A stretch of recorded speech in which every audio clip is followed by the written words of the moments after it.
এই কালেমা বা এই শব্দ, এই কথা সবচাইতে দুনিয়াতে যত কথা আছে, লা ইলাহা ইল্লাল্লাহ যদি আমার মুখ দিয়ে বেশি বের করতে পারি, সবচাইতে সংখ্যায় বেশি হয় জীবনে যত কথা বলেছি, তাহলে অবশ্যই অবশ্যই মৌতের সময় এই কালেমা নসিব হয়ে যাবে।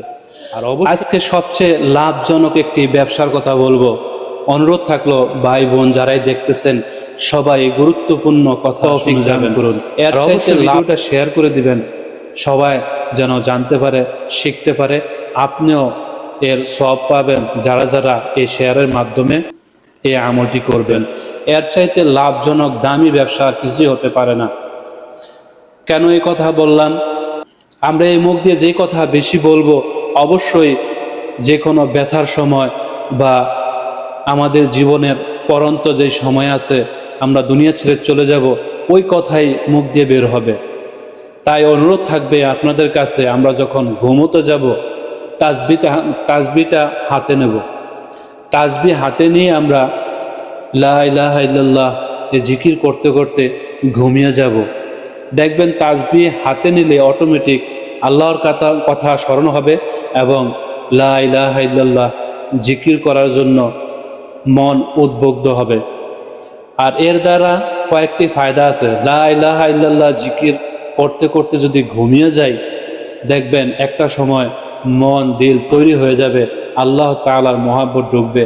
এবং এই ব্যবসা এমন একটা ব্যবসা, যদি রানিং করতে পারেন, সব সময় করতে পারেন, একটা সময় দেখা যাবে এই কালেমা বা এই শব্দ, এই কথা সবচাইতে দুনিয়াতে যত কথা আছে, লা ইলাহা ইল্লাল্লাহ যদি আমার মুখ দিয়ে বেশি বের করতে পারি, সবচাইতে সংখ্যায় বেশি হয় জীবনে যত কথা বলেছি, তাহলে অবশ্যই অবশ্যই মৌতের সময় এই কালেমা নসিব হয়ে যাবে।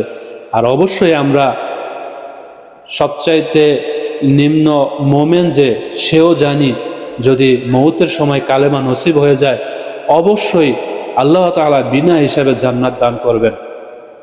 আর আল্লাহ তাআলা তো, আল্লাহ রাসূল সাল্লাল্লাহু আলাইহি সাল্লাম বলে দিয়েছেন যে ঘুমানোর আগে যে ব্যক্তি লা ইলাহা ইল্লাল্লাহ মুহাম্মাদুর রাসূলুল্লাহ সাল্লাল্লাহু আলাইহি সাল্লাম এ জিকির করবে এবং ঘুমানোর পরে ঘুম থেকে উঠে সে যদি এই লা ইলাহা ইল্লাল্লাহ মুহাম্মাদুর রাসূলুল্লাহ এই জিকির কিছু সময় করতে পারে, তাহলে দুনিয়া যত মাখলুকাত আছে তারাও আখেরাতে জান্নাতে যাওয়ার জন্য তাকে সহযোগিতা করবে। আল্লাহ তাআলা আমাদেরকে তৌফিক দান করুন।